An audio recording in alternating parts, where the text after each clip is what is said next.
Coming to you live from the International Space Station Super Mega Bumper Bigger One. It's this week's Apocalypse. I am your co-host and lead bug exterminator, Kevin Lenihan. With me, as always, is my faithful assistant and chemical handler, John Ferris. John, how are you doing today? Death to all bugs. Indeed. I'm good. Apart from the increasing size of these insect-like creatures. Yeah, I think the space afforded by space has given insects too much room to grow. Yeah. So they need to be put down now. I did not bring any particularly great equipment for dealing with these bugs of unusual size. To steal from the Princess Bride a little bit there. So I don't know how to actually kill a giant cockroachy praying mantis-y anti-thing. Really? An anti-thing, yes. Anti-cockroach. One of them big anti-cockroach things. You know, they're running wild on the space station, John, and it's just, we've had enough. Yeah. Well, NASA have had enough. Mm-hmm. And they foolishly hired two very unqualified people to... Yet again, we seem to just walk into these jobs. These jobs that require no qualifications. Yeah, they're just like, oh, we don't... what, you'll figure it out, sure. Away you go. Which is nice of them. So, John, we have 3 movies. How strange and unpredictable was that? That we can not now like watch. us at all. And not at all. Yeah. We have 3 movies to watch that feature... How would you put it? Would you say bug-like aliens? Yeah. I mean, the last one's maybe the one that's the least bug-like, but even then, it still has an exoskeleton. Yeah, it's bug-inspired. There's definitely elements of bugs in there. Yeah, indeed. So we'll get to the explaining what that means. And so first up, we have Men in Black from 1997. Yep, it's a very 90s movie. Directed by one Baron. I just put his whole name together in one weird syllable. Baronfield. Barry Sonnenfeld. He may be a Baron. We don't know. We don't know that. That's right, John. We didn't check his credentials. Yeah. So this is a very short log line for this one. A police officer joins a secret organization that polices and monitors extraterrestrial interactions on Earth. Ooh. Lots of syllables. Sounds exciting. Yeah, then we have, also from 1997, a very popular year for bugs from space in movies. We have Starship Troopers, directed by one Paul Verhoeven, which I think is how it's probably pronounced. Everyone just calls him Verhoeven, and I will do that from now on. Yeah. So, which is again another extremely short log line for that one. Humans in a fascist, militaristic future wage war with giant alien bugs. Do you think they added the fascist, militaristic future? Like, they added that, like, just to hammer home, like, you know... Yeah. Are you getting it yet? Are you getting the subtext here? Yeah, they put it into the log line, yeah, even just in case people didn't get it. Which and they still don't. They still don't. Yeah. A lot of people. But we'll get into that. Yeah, and then we have another mercifully short log line here for Ridley Scott's Alien. One of the best films ever made from 1979. I wonder if I'm going to like that one. Yeah, just to get ahead of ourselves, this one's going to win. Yeah, so the crew of a commercial spacecraft encounter a deadly life form after investigating an unknown transmission. Nice and vague. Great film. Yep, I love that we're each episode we seem to get further and further away from like the 3 of them even being in competition. Yeah, the mystery does not exist really. But before we talk about Alien, we'll have to move on and talk about these 2 other ones, John. So let's just sit down and watch these movies. All right. Well, I guess technically we're government employees now, right? Yeah, I suppose. Yeah, if we're here as contractors for NASA, then the government's not necessarily known for its competency. Governments in general tend to be overly bureaucratic and not really efficient. Yep. John, but how efficient were the government funded or possibly not funded, because I think in the movie they actually explain that they're not government funded and they're funded by themselves. Yeah, they've got a lot of patents, apparently. Indeed. Men in Black, directed by one Barry Sonnenfeld. John, what did you think of Men in Black? That's kind of, that noise is kind of what I think of Men. It's I don't know. It's one of these ones that's kind of it's all right parts of it, but to me it like I noticed the copy I watched anyway. I think it said PG-13. And it's a very PG-13 movie because there's a lot of the jokes and a lot of the stuff that particularly Will Smith says is only cool and only funny if you're 13. If not, then you kind of go, oh, you kind of cringe a wee bit. But it has its moments, and I don't think it's like it moves. It doesn't you can stick it on and zone out a bit. It's not. It's obviously not a masterpiece, but and it's like it's not trying to be. No. It's trying to be a comedy popcorn flick, and it's kind of like it's like baby's first kind of sci-fi horror in that way. There are elements of it that are like that's kind of dark. Like the bug taking Edgar's skin and wearing it is like that's that would give some kids nightmares. Yep. I mean, I thought that was quite disturbing the first time I saw this film. I remember thinking, that's pretty messed up. Although I had seen Hellraiser at that point. So I don't think, as far as skin coming off movies go, it's pretty tame. I mean, that's they need to remake Hellraiser for a 13 audience. Oh, they are? Well, they're remaking Hellraiser. Yeah. No, I don't know about that. But the guy that's directing it has made some films I've really liked.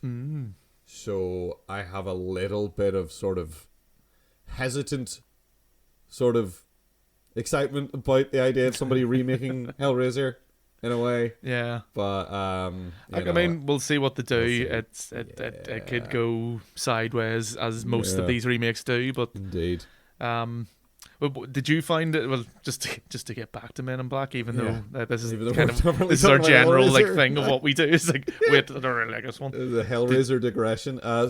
Did any of the comedy work for you then? I kind of liked it. Yeah. I'm not gonna say again. The things you say stand. I think when it's trying to be funny, it is at its worst. Yes. Yeah, I agree. And on the in-between bits, it's kind of it really reminded me of a Monster of the Week TV show with the way it was structured and everything that was happening in it. It would work so much better as that. It's structured like one of those episodes. And it's structured like the pilot of one of those episodes almost, where it's like, here we are introducing you to this organization, and here's this everyman person who's being drawn into this world and then is getting everything explained to them, and then they're on the old like something like Supernatural or Buffy where they would hit the books where they go out and investigate something, and they're going out, they're interviewing people, and it's building that part of the thing, and you're intermittently getting the behavior of the antagonist, like you're getting shots of that happening, and then back to the investigation team, and it's developing them, and it's doing like wee bits of backstory about the organization they belong to, and I think it actually kind of works. Whenever Will Smith is trying to be funny, it's not funny. Sometimes they give them some lines that you're like, it was kind of amusing. Sometimes Tommy Lee Jones will have something he says off the cuff and it is funny, but it's not like a joke. But whenever like there's just points where you're just like, where they said, here, Will, say something, and then Will Smith said something, and then they moved on. Maybe they should have written a line. There's certain scenes that like play out. It's just it is just for Will Smith to say something supposedly funny, which doesn't land. But because I agree with you. I think they're a good pairing as well. Like the typical body cop thing that you've got the grumpy veteran one, and then the new guy. It's well trod on storylines. Extremely, yes. But I kind of like it. I do. It was kind of good. And I think Vincent D'Onofrio's fucking great. I love Edgar, him. He's brilliant in everything he's fucking in, though. He's always just marvelous. But the way he just like stumbles around the place, and like there was one particular bit that I found myself cracking up, and it was so stupid, but there's a point where he is following a guy around in his bug exterminator van, and he's watching a guy, and he's trying to look casual by like leaning in different ways, and he can't make his mind up about what way he's trying to like lean on the wheel of the thing and like hold his hand against his head to look casual, and it just I fucking busted up when I was watching that because I thought that was fucking great. The special effects are all right for 1997. I mean, yeah, it's 1997, and like you can't expect too much. But yeah, I think they hold up pretty well. Yeah, it looks pretty good. The physical effects are fun. They're clearly like whenever they use puppets. Yeah, it's pretty good. You get a couple of little bits from like people that I like to see. Like there's Tony Shalhoub is in this, yes. Mr. Monk himself. He has a little role, and you go, there he is, and there he is, just doing his thing and being funny and great. And David Cross has a tiny part. Yes, yeah, like almost blinking you'll miss him kind of thing. Yeah, and a weird job where I guess he's the receptionist for a morgue. Yeah, that is apparently a thing they have. Yeah, it's America. I don't know. Maybe that is a thing. Yeah, it kind of reminds me of Sunny in Philadelphia when they like Dee and Charlie start eating people, and they go to the morgue. Yeah. Like I think you always need someone kind of there at a desk to go, what do you want into the morgue for? Yeah, why are you here? Excuse me. And there's worse things in eating people, let's say. Yeah. I also had a lot of fun, like, seeing things out. I was in New York a wee while ago, and I was, like, most of this is taking place around Battery Park area. And I was delighted to see things I recognized and be like, oh, wow, it's barely changed since then. Like, in the last, 25 years since this film came out, which is how long it's been. So that was fun for me to be like, oh, I know where that is. I was there. I was literally sitting on that bench that they're sitting on talking at one point in Battery Park. I was like, I was on that bench. That's weird.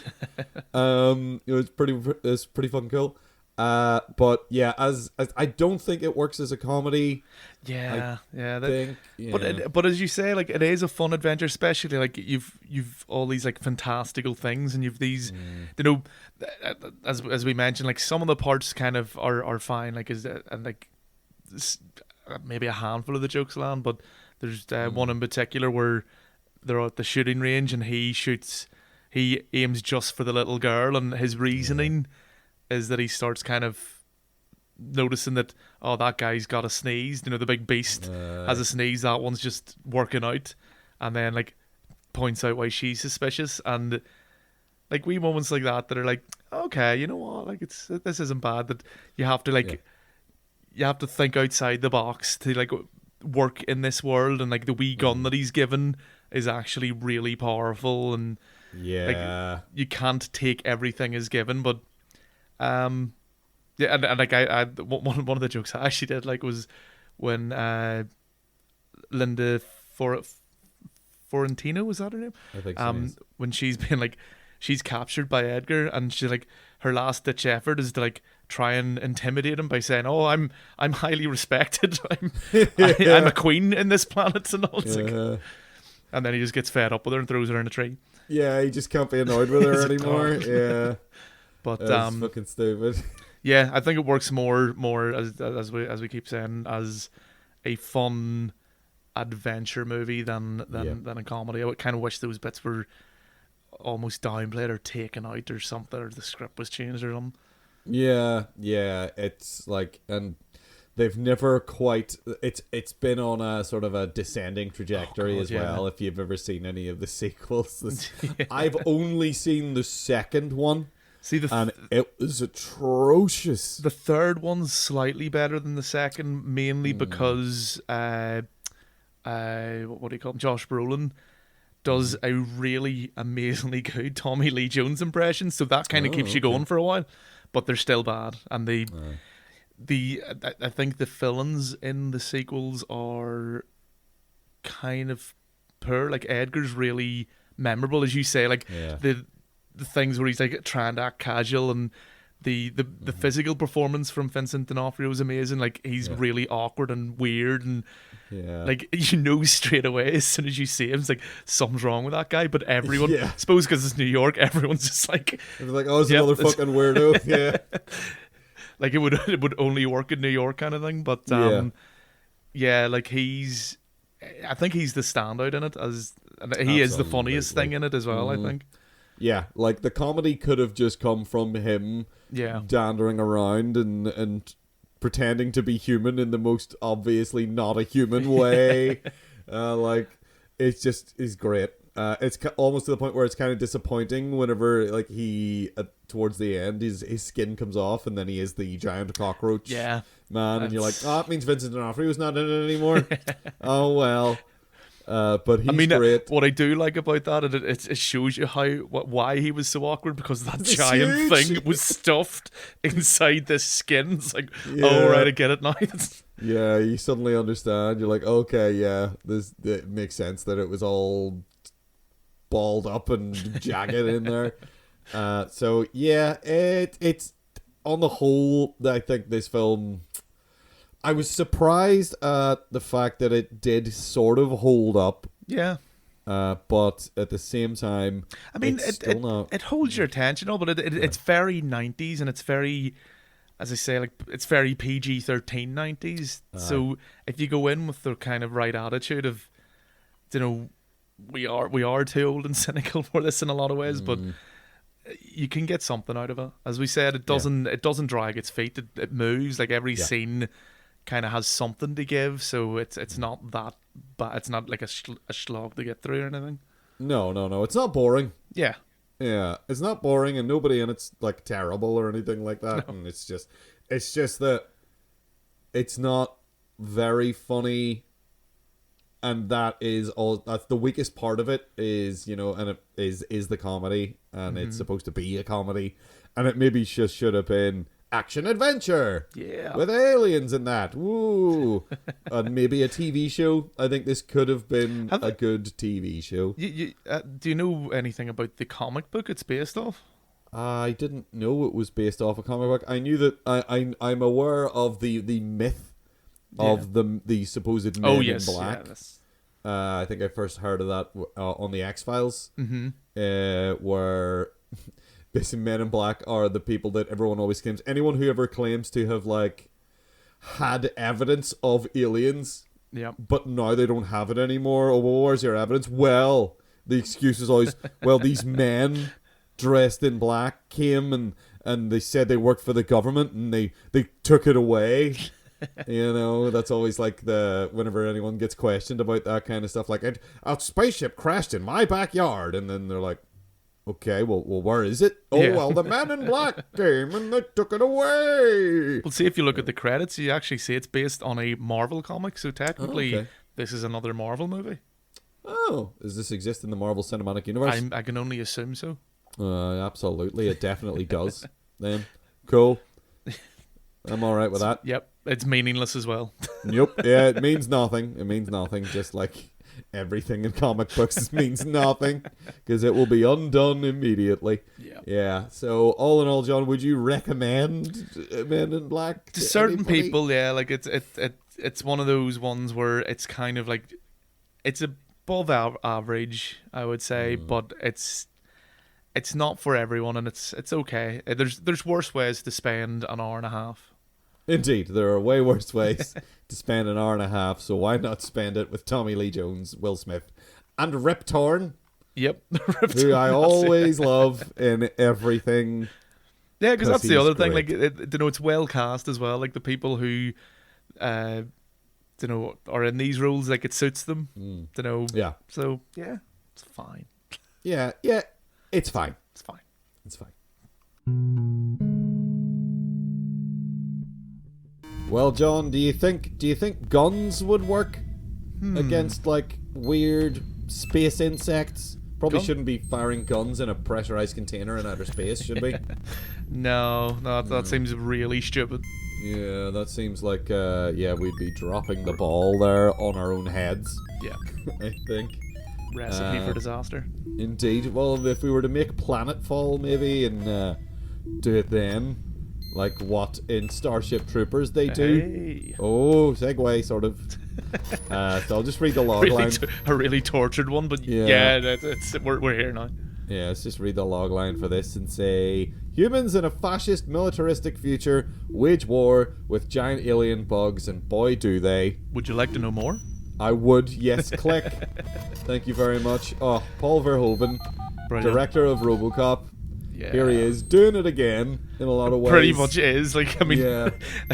I mean, it's not even a criticism, really. It's just like it is the exact RoboCop formula, only for a different kind of genre of movie. It is indeed. It's he has this amazing gift when he wants to use it, where he can make like a really like enthralling action movie, and then also at the same time be like society. Yeah. And you can ignore one or the other if you like and appreciate it. Yeah. You know, like RoboCop, you're looking at like military. Not even ignore. I think a lot of like, well, I don't want to generalize, but mainly Americans, I would say, missed the point of this movie entirely and missed the very blatant fascist and like right-leaning iconography and everything. The whole like subtext of this being that like America is this like fascist dictatorship in the movie, you know, and maybe outside of the movie. Yeah, maybe. But oh John. And like the obsession with the military and everything, and it's really good. Like it's fun. It's a fun, silly movie. It is. It's ridiculous. It's so ridiculous at times, and yet it is quite dark and sinister. Yeah. In that it's like like when you're talking about the fascist angle and everything, the way everybody just sort of goes along like it's great. Like these are all good things. Like they're all brainwashed. Yeah, absolutely. To the point that you could have made a different movie where the Johnny Rico starts questioning the government's message and all this, but that doesn't happen. This movie is just like no, when you're indoctrinated, you are fucking indoctrinated. Yeah, that's it. Yeah, that's the way it is. Nobody questions really the militarization and the obvious fascism that is happening. I mean, they have people like, they have those Iron Eagles. The Iron Eagles is like the symbol of their fucking military, and the fucking, I mean, they literally have like Neil Patrick Harris at one point comes out and he's basically wearing an SS trench coat, or a Gestapo suit essentially. Yeah, because he's the military intelligence, and you're indeed. Like, yeah. You're like, yep.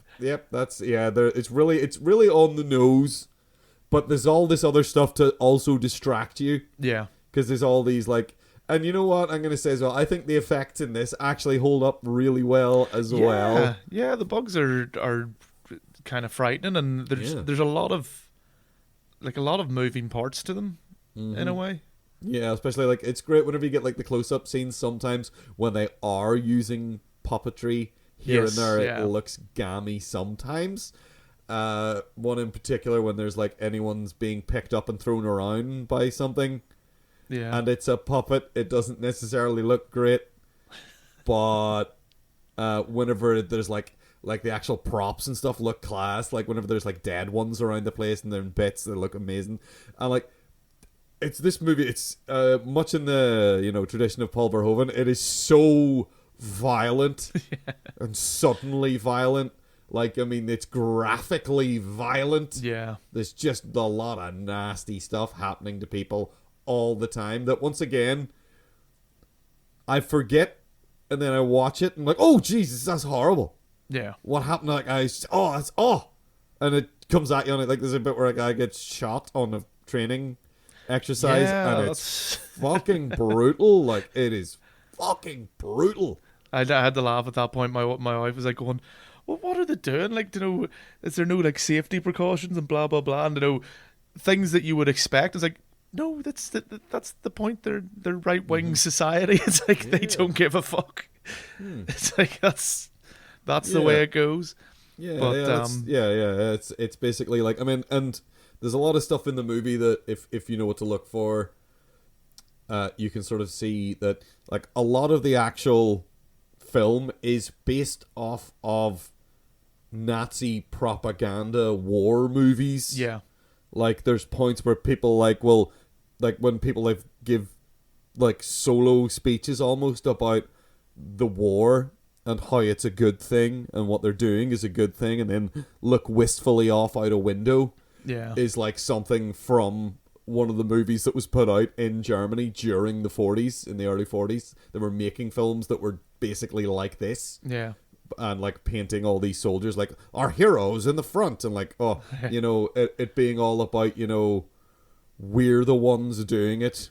You know, us, these great people of, in this case, Earth. Yeah. You know, we are the heroes and we'll beat them. And, like, that, especially, like, there's a point where, you know, the Neil Patrick Harris is being asked about, like, the bug. And he reads its mind and he says, "It's afraid," and everyone cheers. Yeah. Is exactly pulled out of one of those films. Yep. And then, of course, you have all the other propaganda stuff in between of, like, the stuff that actually, another thing that I love about Paul Verhoeven, the fucking stuff from TV that's in it, like this is a news report, and then it turns into an ad for something, or, like, the recruitment ads for the fucking military, all the kids, like, jumping up and down on the I'm doing my part. yeah, that shit. I'm doing my part. Ha ha ha. Yeah, it's fantastic. It's fucking great. And is it better than RoboCop though? I don't know. I think for me, RoboCop might be better. I always find like the third act of this becomes too actiony to the point where it's like, okay, it's fine, but it kind of when it loses the subtext, I kind of don't care about it as much. But that's just me. But there's also like one of the other things about this is something that Paul Verhoeven mentioned in different interviews as well, that when you see this movie, there's like shower scenes where, like, they share the male and female showers are mixed and things like that. And he also brings up this thing, which is part of the movie, that well, in his words, Americans care more. I think it's kind of worldwide in a lot of places now, but Americans get more upset about nudity than they do ultra-violence. Yeah. And it was more difficult for him to get those scenes that had, like, women with their tits out than it was having people who are riddled with bullets or torn apart by these bug creatures. And so even, like, things like that feed into this message that he has. Like, they love violence, but you show a pair of tits and it's like, whoa, hold on a minute, we can't let our kids see this. No, but we can watch a guy getting his brains blown out or his fucking stomach ripped open or whatever. That's grand. Yeah, that's been a very common theme among, like, government censors generally. Like, you would have saw that a lot in the 1980s. Now in the 1980s they sort of forcibly tried to concentrate on the violence when it came to, like, the video nasties thing. But, like, whenever they make something, like, the stuff that's on, say, Netflix, that is really, really violent, but the first sort of NC-17 rated Netflix thing has only just come to Netflix. It's this that Marilyn Monroe biopic that's on there now. Oh, yeah. That's the first thing that has been rated the American NC-17, which is, like, the highest rating you can get. And it's not for violence. It's apparently because there is a rape scene in it. Right. And again, it's because there's a scene of a sexual nature in it. Yeah. That it has gotten this highest rating. You know, like, you look at something like Jaws. Like, look at Jaws. Jaws is really grim, and it's a PG.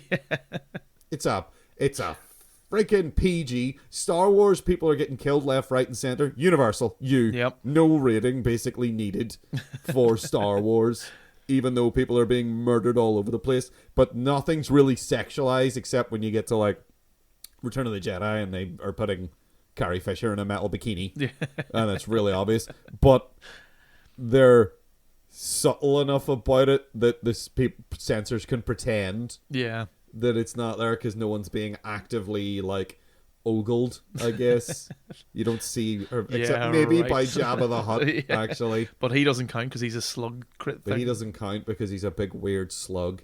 Yeah, so yeah, it's always been a problem with like the British censors and the American censors. Yeah. Have It's always because been like that. you know, as much as Paul Verhoeven's focusing on the American side of things, because I mean, this is a very American movie in that sense. You know, it's really putting the lens, it's focusing the lens on America. But yeah, you're right. It's the same in the UK and parts of Europe. Obviously, there's certain parts of Europe that are a bit more free sexually with that stuff. You know, they're not as anal about that. But yeah, but like another thing about this this movie, I don't think the performances are a bit spotty at times. I don't think everyone's great. Some of them are great, and some of them are terrible. Yeah, Casper Van Dien is fine. Yeah, he's kind of as our ridiculous chisel-jawed protagonist. Idiot. He's a fucking moron. Yeah, he's a doofus, but that's fine because that's who he's supposed to be. Denise Richards can't act. Yeah, she's the main problem. Generally, I think. like, I mean, I think she's always been a terrible actress. And like the problem I have again with that kind of third act of it is that she's kind of the focus, and there's parts of it that you need a better actress, but they killed her off. Yeah, they kill off the good female lead in the movie is thrown away at one point as if it's like, you know, the thing that needed. I don't know if that was. I'm sure that's intentional, you know. Oh yeah. But it's almost like to get her out of the way so that he can go back to being with the other one, really, and you're like, oh, that did not need to happen. But yeah, Michael Ironside is brilliant. He's love fantastic. him as the teacher / sergeant commander guy of their unit. He's fucking fantastic. Clancy Brown is fucking brilliant as well. Oh my god, he was born to play a fucking drill sergeant. Good lord, that was the other so bit. Good. Sorry, I don't think it was actually the gunshot. I don't think it was the guy's head being shot.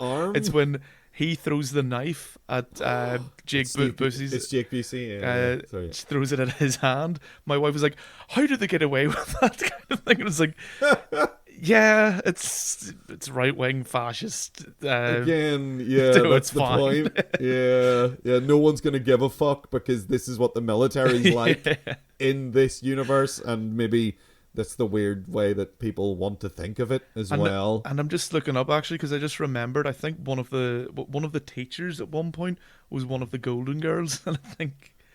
Really? Yeah, because I remember going, "Is that one of the Golden Girls?" It's like the slutty one. Yes, the Rue McCallaghan. Sorry, I just I don't know why. I noticed her. I was like, "Is that a Golden Girl?" in cool. Starship Troopers. Well, that's fun. Yeah, that's grand. No Betty White though. Oh well. No. She would have fitted in very well. Yeah, she would have done a good. She should have had Denise Richards' role. That would have been even funnier. That would have been that would have been way better. Yeah. So those are the standout. I think Clancy Brown and Michael Ironside are the standout performances in the film as far as and also the jittery general guy. I like him. Oh, yeah. That they find he's not in it very long, but he's memorable. Yeah, and he's a wanker. But yeah, I mean, all in all, I think this film's great. I think it holds up mostly really well. Yeah, you're right about the third act. It's still fine. Like, it's not a deal breaker, but it is just more. It's more focused on just like the action part of the story. I suppose there's no real room at that point to have the subtext narrative in it. They still manage, like, you know, as you say, like that's when you kind of see Neil Patrick Harris in his awesome Gestapo uniform. Yeah, when he comes striding out, he comes back into the movie. And you're like, fuck. And then like there is ads towards the very end. Again, you know, that bring it back there, but just to really hammer home the point, like that's the very end of it is the TV segments again, and you're like, if you didn't get it now, if you don't get it out of this, you're never gonna fucking get it. And a lot of people don't, which is the most surprising thing about this movie. Yeah. And one of the things I love most about it is like that so many people don't realize that it's a critique and it's satire. Like so many people just watch it thinking, yeah, that's great. Yeah, like a lot of Paul Verhoeven things, it's a satire. Yeah. He has a new one out I do really want to see, called, is it Benedetta? Yes, yeah. I'm also interested. It looks very, very different for him. Apparently it is very funny still. Yeah. Apparently it is funny. Yeah, that's one of the things I've noticed in reviews of it. Okay. Is that people say that it is actually genuinely funny. Because you wouldn't think so. Like if you've seen that, like when you watch the trailer, yeah, it seems like it's fairly serious and dark. Yeah, but apparently it's very funny and it is very satirical. Okay. And so I'm very excited to see that. I mean, I'll always give Paul Verhoeven a chance. No, he doesn't always bat 100, as they say. No, he doesn't. He bats 50-50, I think, maybe even a bit less than that, you know, if you look at all of his films. Yeah, but when it's good, it's like RoboCop and Starship Troopers, I think, are very... Yeah. And Showgirls is hilarious, but again, I'm never sure about Showgirls, whether or not it's funny on purpose. Yeah. Or whether it's just bad. I don't like Basic Instinct. I think it's shit. Yeah, I really think it's a bad film. Yeah, I never liked Basic Instinct ever. There was a lot of frou-frou made about it at the time because it was very sexual in nature. Yeah. That was the main sort of draw around the movie for a lot of people. Mm-hmm. And like whenever that was the reason it was being talked about. Whereas it's just sort of a crappy thriller that's, you know, not that much of a mystery. It was one of those things that was never, like any time I watched it, it would be, I don't know why this one kind of stands out from the rest of the pack. You know, there was a lot of thrillers of this kind of ilk back then, and the femme fatale type character and stuff, but it didn't seem that different from a lot of them. It was a bit more graphic. Yeah. And I think that was it. I think it is just that scene where she's crossing her legs. Yeah, it's the scene where she's crossing her legs, and like that's just like in there deliberately, and it feels cheap. Yeah. That's cheap. It's like, how bad of a cop do you have to be that someone does that and you're like, wow, you're like, oh my god, I'm bad at investigating now. I'm completely flustered now. Ooh, fucking dick.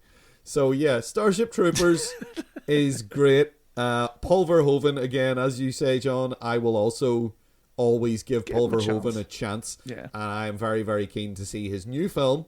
I really like Starship Troopers. Yeah. I think if you're looking for a dumb action movie, you can watch this. If you're looking for a satire that is going to make you laugh and also worry about society a little bit, because we've maybe marched a little closer to that, then also recommend Starship Troopers. It's almost more of a grim prediction of of the future than anything. You go, oh my god. Yeah, which is sad. But let's pretend it isn't, John, and say, yay, silly film, lots of fun. If you let it be lots of fun, it's lots of fun. Bury our heads in the sand. Let's bury our heads in the sand and talk about Alien. Finally. Yes.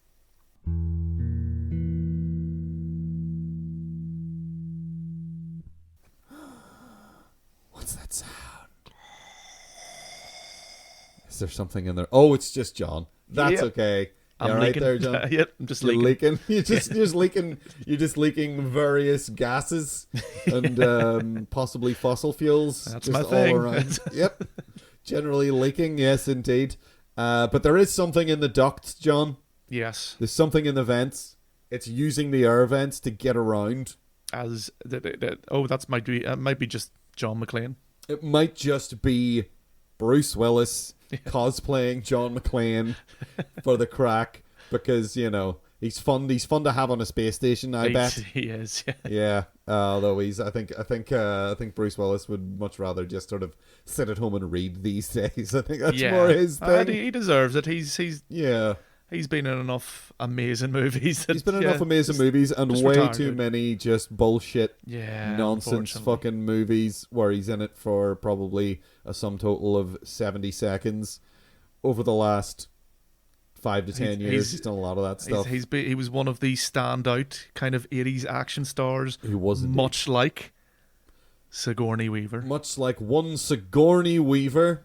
Who I think is the best 80s action star, indeed. Even though it's got, well, I suppose it's more aliens. She's the actually, because this movie is a slasher movie, John. This movie is incredible. This movie is one of the best, if not the best, slasher movies. Yeah. And you could say, yes, it's a monster movie, but the way it's structured and the behavior of the creature and the way the horror is derived is very similar to a slasher movie. Yeah. It's very much like, where is someone stalking us and picking us off one by one, which is exactly what happens in Halloween, in every Friday the 13th movie, and their innumerable sequels, and every other slasher movie to come after it. But it also has this just extra element of people being trapped, and also the mystery, because in a slasher movie you're like, somebody got stabbed. Slasher movie, it's like, oh look, somebody got a fucking clothesline wrapped around them and thrown off the Brooklyn Bridge or something, and blah blah blah. Whereas in Alien, there's also a mystery as to what's happening to people. Now, you watch the sequels and stuff, or you watch like the director's cut or whatever, and there's answers for that. Yeah. But if you just take Alien as a film on its own, something that was not written with a sequel in mind or to continue on after this, it's fucking horrifying. This creature is absolutely fucking terrifying. Yeah. And part of that is because for most of the movie, you barely see it. And what you do see of it is frightening as fuck. H.R. Geiger is a weirdo. Yeah. The design of that thing is fucking incredible. It is genuinely just frightening looking. Yeah. Even like, so that whenever you do see it, it's still really scary. Whenever you see like it from like maybe like the shoulders up or whatever, and it looks around, you're like, oh my god, that's what it looks like. You're like, oh my god, that's what it looks like. Fuck. And it's horrifying. And then it was cheapened in the sequels a little bit. I think Aliens cheapens the creature a bit by making it defeatable. I still think it's probably one of the best sequels. Absolutely, because it is, yes. Because it avoids the kind of, a lot of sequels just kind of repeat a lot of the elements that worked in the last, whereas Aliens does this completely takes this different track and goes, right, we're going to make an action movie out of this creature now, and there's going to be a lot of them. So, and like, best title you could have is just Add an S. There's more of them now. But and I do think you're right. Like, it kind of there's almost like an invincible quality to it in this movie that adds to the horror. It's like, how do you defeat this thing? Yeah, what do you do about it? Because like, it comes at them from nowhere. It's fucking huge. Like it's not huge in a comically oversized way. It's huge it's just big enough. Mm-hmm. It's about 7 feet tall, maybe something like that. Yeah. And it comes out of fucking nowhere, and it always is moving quite slowly.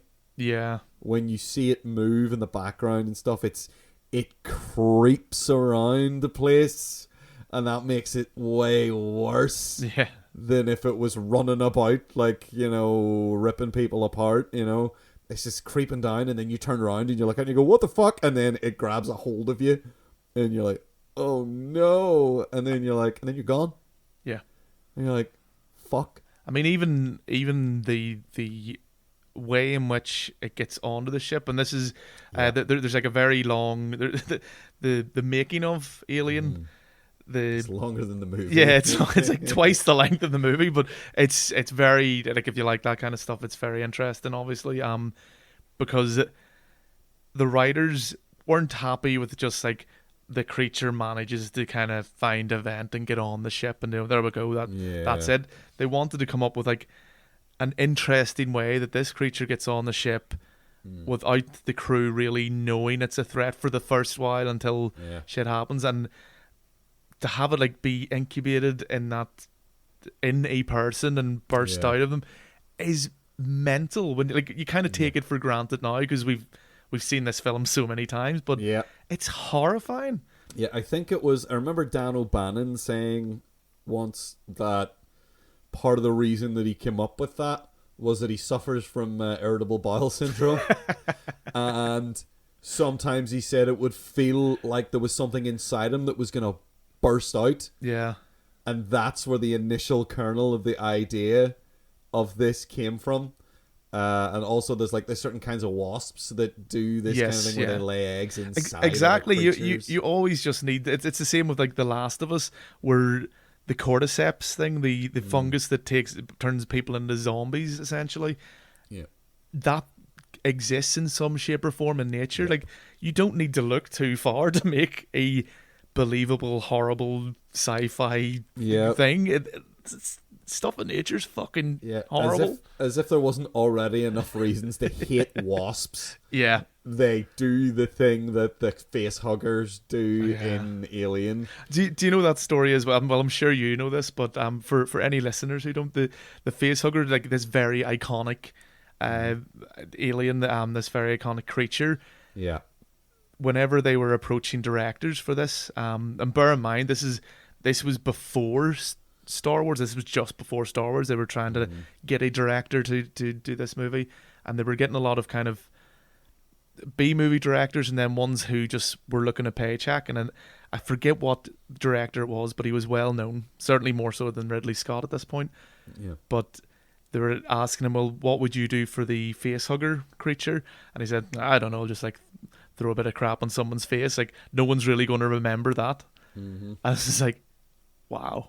It just shows you, like, once you have all these elements, because I think this is one of the best movies to like focus a lens on, to show how if you get everyone doing their part to the best of their ability, like this collaborative effort. Okay, it's led by Ridley Scott. You know, he's the one kind of holding all the disparate pieces together, and he has a certain vision definitely for it. But when you have like H.R. Geiger doing the alien side of things and the creatures and the architecture, and you've got Ron Cobb, is it, doing the ships, and he's very detail oriented, and the ship itself, you know, I don't think he gets enough praise for his work. You know, it's always H.R. Geiger. When you see his sketches for like the Nostromo and what it was supposed to, like the initial design of it and stuff, and how the human technology, because like they split up the design responsibilities between the two of them so that it would be so different, and it works so well. Like, and that ship's so, I mean, you could show me a still of any part of that ship and I'll probably go, oh, that's a Nostromo. You know, it's so recognizable. But you know, and then you've got like the way it's edited, you've the music, everything about this, the cinematography as well, and the acting. Like, every element of this movie was done to perfection, and and it shows. The special effects are very well thought out and amazingly done, and you know, just things like the chest burster was, you can see them, they have drawings of like the mechanics of it, and it's really amazing. Like, you know, imagine going to engineering school and like coming out to do that. That'd be great. It's like, what's your job today? I'm trying to like work out how to make this alien pop out of John Hurt's chest. yeah, it's fucking wild. Like, especially when you see like the other shots of like that, like side on and stuff. And he's like under the table and stuff. You're like, that's fucking nuts.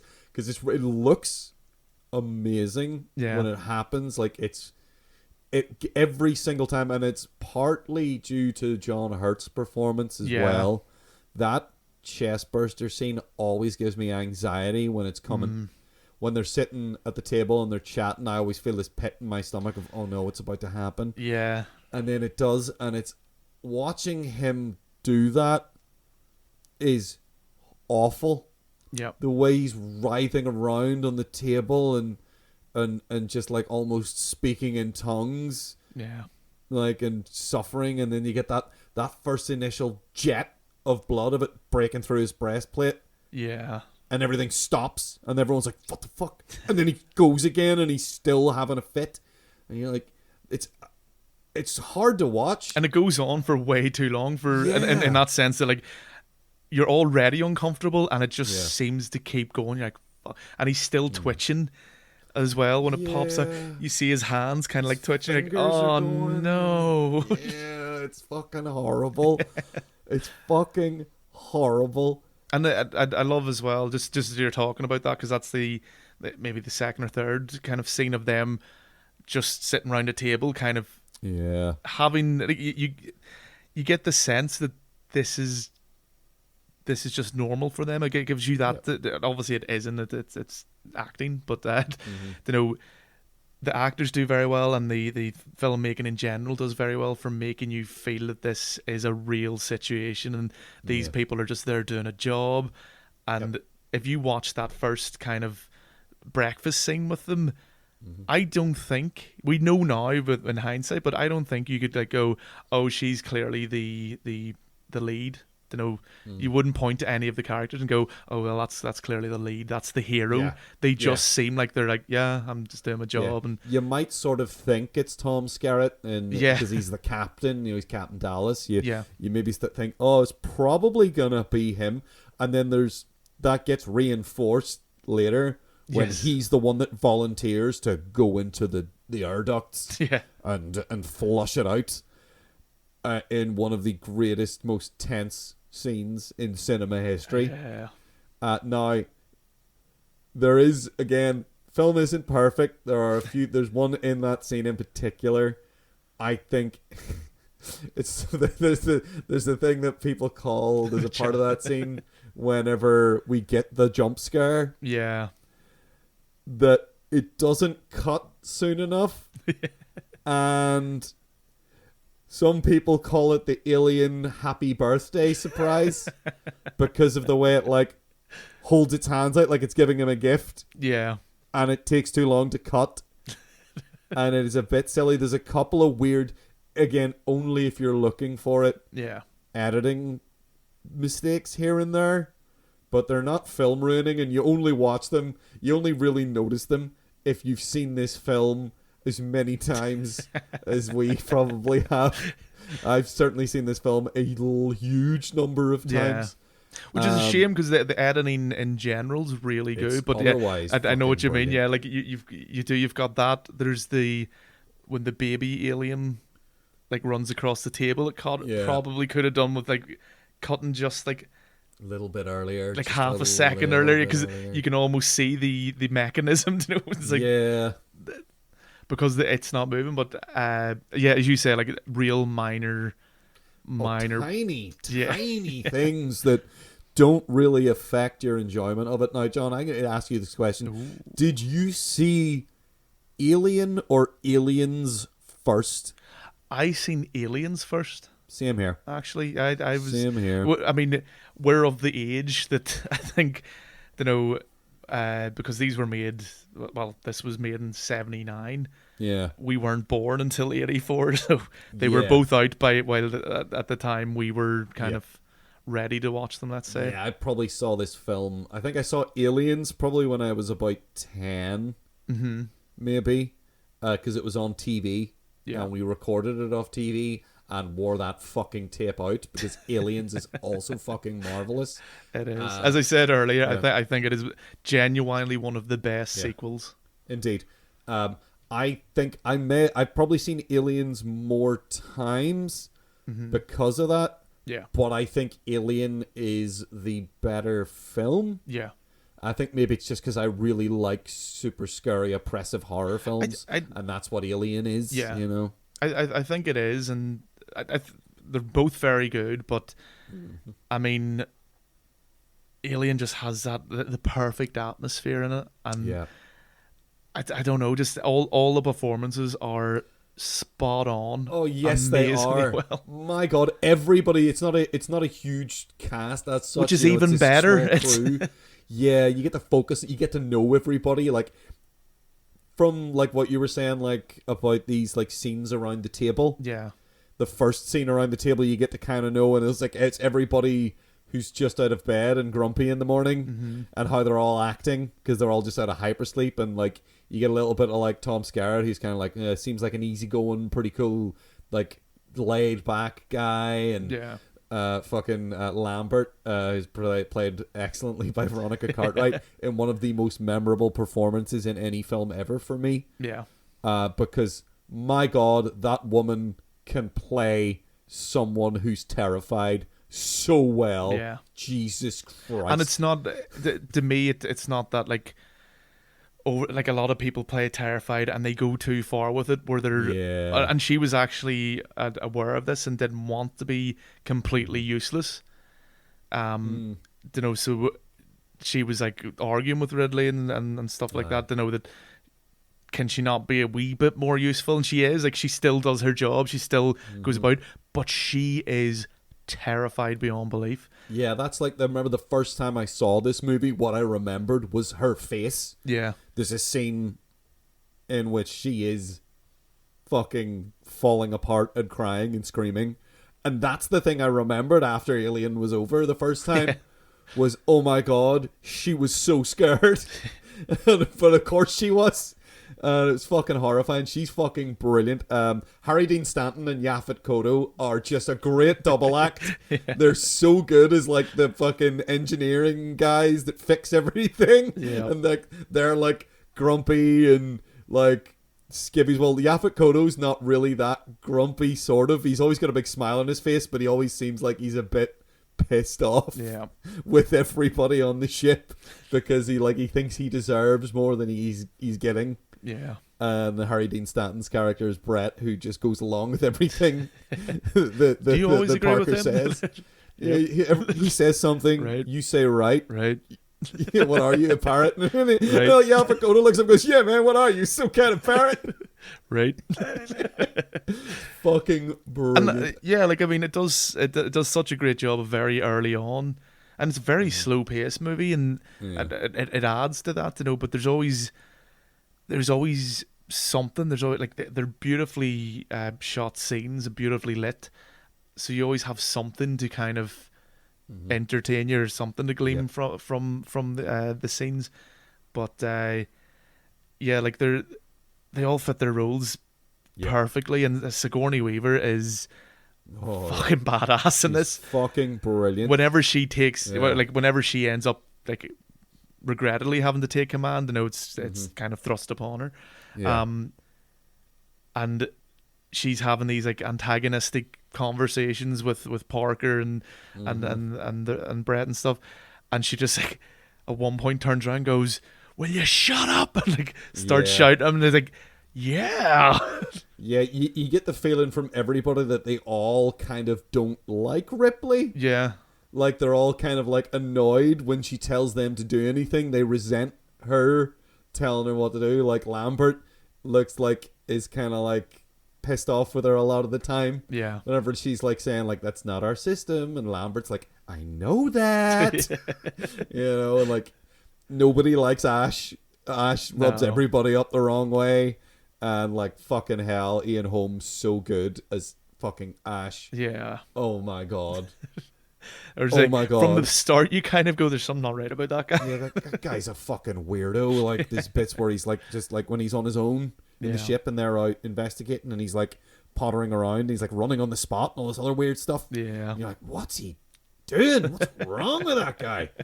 And he's such a wanker. And like, I don't know if there's so much to say about this film and how good it is. I mean, it looks brilliant. Everybody in it's fantastic. It's really well written. The dialogue's really natural. Like, they do a great job of making the ship seem like it's a place where people work and live.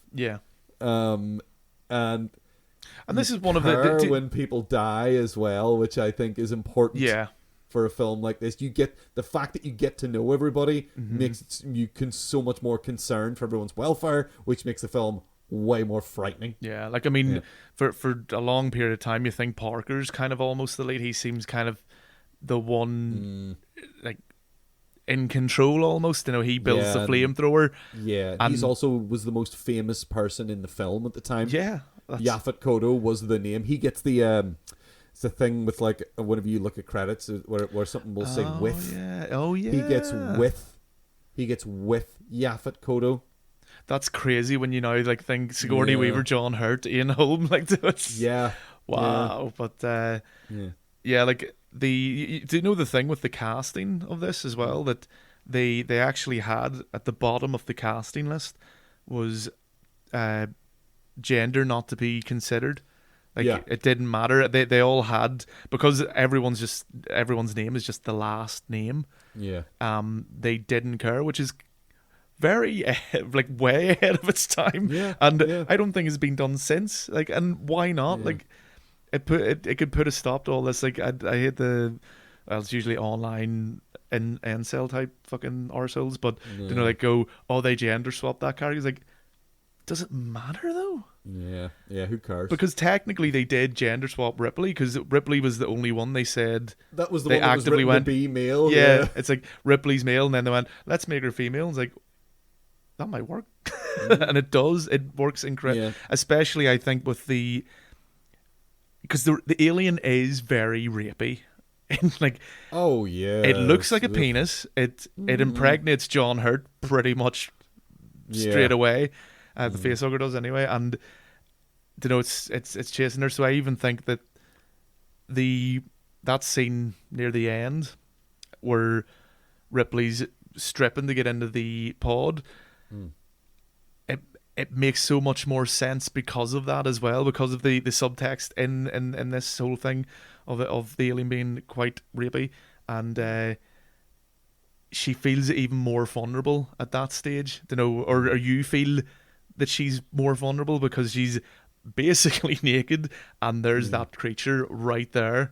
Yeah. And I think it really helps add to the tension, and it like stuff like that you could almost look at and go, ugh, typical. You know, they have to get her to strip now, and or even the fact that she's technically a final girl, which is a thing in horror movies, but it doesn't feel like that. No, it doesn't. It doesn't feel like that. It's very reductive to say that about this movie, because it's like that implies a certain formulaic structure that is not present in Alien. And I think it's also a bit discriminatory because she also has a friend with her. Yeah, she has Jonesy. Yeah, the ship's cat. Jonesy survived. Jonesy was. He did his part, apparently. He did, yes, he did his part. Well, he distracted the alien a little bit while she gets away at one point. Yeah, while true. It's like looking at him in his little box that he's in, that she's transporting him in. She does care a lot about the cat as well, to a weird degree, to be honest. Which, you know, is good. I understand it. Yeah, I have cats. I would definitely go back for Bruce or Nala. Yeah, but if there was a fucking thing like that in between you and them, I'm not actually gonna push it. I still would. Yeah. Okay. Fair enough. People really like their cats. I know my wife would definitely. Yeah. So that maybe tracks. Indeed. So, John, Alien, did you like it? It was all right. Was it good? It's all right. It was one of the best films of all time. Is it the second best movie ever made? It's It is amazing. It is definitely. I would agree with what you said. It's actually it's one of those things I don't even. It annoys me because when you have to put things into genres, and you're like going, it is a slasher movie, but it's also a sci-fi alien movie, and it's just like it's one of those movie. It's one of those ones that defies all of them because it's just a fucking movie. It's a movie, and you know what it's about? It's about this alien that fucking kills people, so fuck you. Yeah, and it's absolutely brilliant, and I love it. I love Aliens as well. Mm-hmm. It's very, very good. I watched it last night, as you well know. Yes. Alien 3, not so great. No. Deeply, deeply, deeply flawed. Some people like it, but some it's, people also like chewing glass. So yeah, like all the things beyond Aliens are very sort of disappointing. They really should have just not done any of them. Probably they really did run it into the ground, but also it's one of those things that happens with franchises. They are just looking money, and I mean even like we might have touched on earlier, like even the way this movie got made. As I said earlier, they were looking for directors and things like that before. This was before Star Wars came out, but at some point Star Wars came out, and then all these executives who didn't want to give it any money because they're like, no one likes space movies. Space movies aren't popular. Suddenly went, oh, it's Star Wars is massive. It's the biggest thing ever. Do we have anything that's set in space? And it's like that. Your man Dan O'Bannon and Ronald Shusett have that Alien one. It's like, yeah, give it loads of money, and that's how this got made the way it did. It was just like, without Star Wars, I think this movie wouldn't have got the financing that it did, or it wouldn't have been allowed the risks that Ridley Scott like pushed for, and all these people with different vision that collaborated and managed to make this amazing movie that just absolutely brilliant. Yes, that really blew people's minds, and it's one of those ones that I genuinely believe the hype thing of like people are fainting in the cinemas. Apparently, people were having to walk out and throw up, and because it was like nothing they'd ever seen. This was in like a lot of men didn't like to see John Hurt getting face raped by a face hugger. Well, yeah, shit like that. And that's why they decided it had to be a male that got the face huggered as well. Yeah. Which like all these decisions just kind of worked so well to make this what it is. Yeah. Which is great.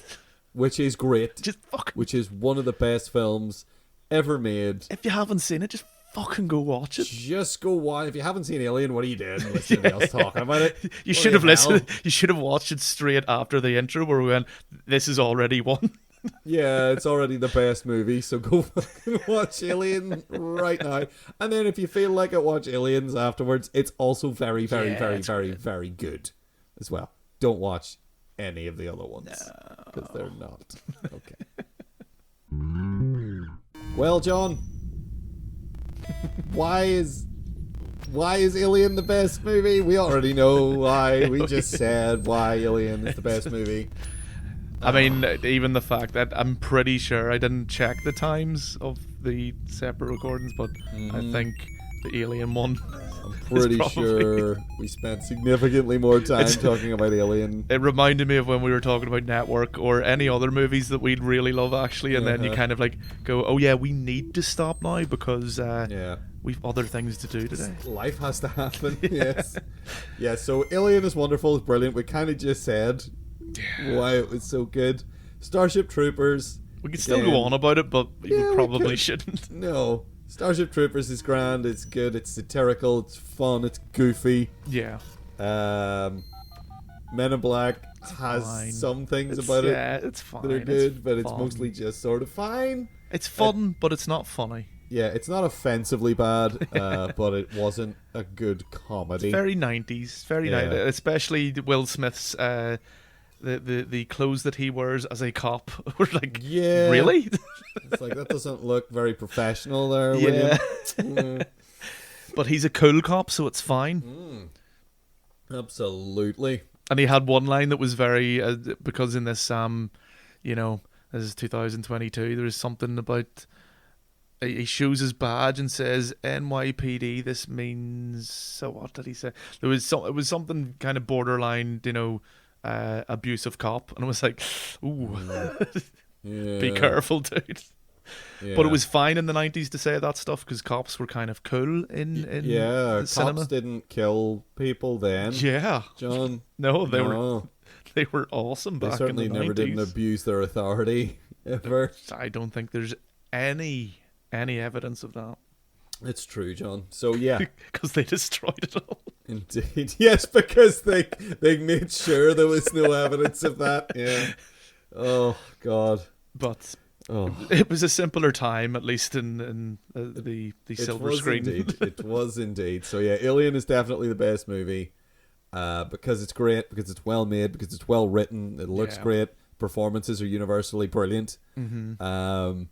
It just is, the art design is incredible, like all the Geiger stuff is great, and it just shows you in general is like if you get the right people for these different, like the concept art and all these like different roles, that if you get someone who knows what they're doing or has a vision or is just like really incredibly good at it, like shows you what you can make. Yeah. If you don't, you just kind of get, you get things that are all right. Yeah. And like, you say, like, you know, all the production design and it's phenomenal. You look at something like, again, Starship Troopers, and you think about the production design and you think, is it intentionally like that? Or is that, because when you look at like the design of the places they're in and their uniforms and stuff, everything looks super plasticky. Yeah. And I don't know if that was intentional or not. I think maybe it was. It works for it in that sense because it makes it feel more unreal. It's so artificial. Is the thing about Starship Troopers, like the set design and the wardrobe design is so artificial. Whereas like in Alien, the wardrobe design's fucking brilliant. Yeah, because everyone's dressed in like, it's my favorite thing for sci-fi of like people doing jobs in space, and they're all wearing basically like all in one like jumpsuit things. Yeah, I forget who coined the phrase, but the space truckers thing tracks really well. And that it was actually for Alien that they said. And like they all just seem like they're doing a job. They're all working Joes as well. They're all like, you know, they're making a delivery. Yeah, they're driving across the galaxy basically. they're not these like, you know, like the like Star Trek, the you know, the scientists and all these like very specially trained people who are incredibly smart. It's like no, it's like two engineers and the rest are all just like they're all company people who like pilot the ship and stuff. And it's like because in Star Trek they're out there to investigate and look for fun things, whereas in this they don't want to investigate the thing. But they have to. It's like in their contract that they have to. Nobody really wants to go, except like Ash is insistent, of course. But there's a funny bit with Parker basically going, well, we have to talk about how much extra pay we get for this and all. It's like, no, it's in your contract, dude. Just check your contract. So if you don't do it, you don't get paid at all. So, and then he just immediately changes his tune. He's like, I'm excited about this. Let's go. Like brilliant, fantastic. So compared to like you want to talk about like comparing it to Men in Black, I guess. The production design in Men in Black it's all right, I suppose. Fine. I mean, it is going for more of that like squeaky clean, like every surface is shiny. Yeah, kind that's of the space sci-fi thing. in there is very like everything's clean and chrome. Yeah. Whereas everything in Starship Troopers is plasticky and artificial, and everything in Aliens is dirty and functional and utilitarian. It's like even like the corridors inside the Nostromo are just like it's exposed piping and stuff because it's not there to look nice. No, you know, why would they bother wasting money making the corridors look nice? Even the padding's discolored and stuff in the hallways. No, it's like. You get a sense that this thing has been lived in for quite a while, and it's as you say, like a company ship. It's for work only, and it's kind of disgusting. Yeah, it's horrible. It seems like it would be a terrible place to have to live. It in a lot of ways it reminds me of like an oil rig or something. Yeah, where people have to live on for a long time, and like it's not built for comfort. It's built to be an oil rig, and that's what it's there for. And the accommodation of humans on board is more of an inconvenience for the designers than anything else. So they're just doing the bare minimum. Well, the people can live here, I guess. Yeah. And I guess we have to put in a kitchen, so we'll put in like the most functional stuff. And it's not fancy. It's got that same kind of like sci-fi look that I would associate with something like Silent Running, where it's like, you know, this thing's functional. Yeah. This thing that we're on is functional, and the people are dressed for work. On this thing, you know, it's not like, you know, again, Starship Troopers is very much the costume design outside of the military equipment and gear is very Nazi-ish. Yeah. So, that's where that's going. Mm-hmm. Whereas Men in Black, they're all wearing black suits and looking like New Yorkers. They're trying hard to make it like, this is New York, yeah. Yeah. And that's fine. But Alien again wins the prize in all of these categories. Yeah. Because goddamn, it looks so good. It all just lends itself towards building this believable place that feels like somewhere familiar almost. Yeah, but it might have been because of the amount of times we've seen it. Yeah, it might be that. You know what? Yeah, we're maybe not the best to judge that kind of thing. But it's absolutely phenomenal. I love it so much. Yeah. John, which of these films best equips us to combat, fight off, or generally just sort of exterminate an infestation of these bugs on the International Space Station, Super Mega Edition? Ooh, I mean, Men in Black, Starship Troopers basically use guns for them. Yeah, they just sort of, again, violence. Yeah, violence. No, I mean, Men in Black, you could say, let one swallow you. I don't like that idea. No, that seems horrible. Shoot him from the inside. Yeah, yeah. And of course, Ripley's solution is blow it out the goddamn airlock. To quote Aliens, to quote what she says in Aliens, I blew it out the goddamn airlock, which she absolutely does. Yep. Yeah, so I guess, is that the solution? I guess, yeah, the solution is outside in a lot of ways, isn't it? Yeah, it always is. Like, I mean, that's the best way to get, especially bugs are quite hardy. Edgar's a giant cockroach in Men in Black, and I would hate even to fight a normal sized cockroach. So yeah. If I was on a space station and a normal sized cockroach appeared, I'd probably open the airlock. I'd probably just be constantly harnessed in the ship because I'd be constantly opening the doors, the cargo bay doors. Like, oh, more bugs. Yeah, just blast them out into space. So that's the solution then, John. Just like put on spacesuits, seal ourselves up, and open the door and watch them all fly out. And then just wait for any ones that don't go out the door to sort of suffocate, I guess, in the vacuum. Yeah. That's kind of cruel in a lot of ways, but But they're bugs. Yeah, they don't belong here. I guess it's not their fault. I mean, they they're just They trying don't to belong get by. here, but the question is, do we belong here? Ooh, John, now you're asking some science fiction questions. Yeah, now I'm going all Star Trek. Now you're going extremely Star Trek with should we be out here? Oh, they always seem to arrive at yes, of course, by the time you get to the end of the episode of Star Trek. It's like, yes, the pursuit of knowledge is the most important thing. And it's like, yeah, is it though? Because they fucked up some stuff in a lot of Star Trek. I'm pretty sure you destroyed that planet. Nope. Yeah. I mean, like the Genesis device in Star Trek 2, The Wrath of Khan, seems a bit much, Yeah. You're talking about, like, Star Trek, they're always going on about the Prime Directive and we will not interfere and blah, blah, blah. Oh, but this missile turns barren planets into verdant fucking forested paradises. That sounds a lot like interfering to me. Just a little, yeah. Yeah. Just a little bit. And they're all like, oh my god, the Genesis device, how amazing. And nobody's like, sorry, no, don't do that.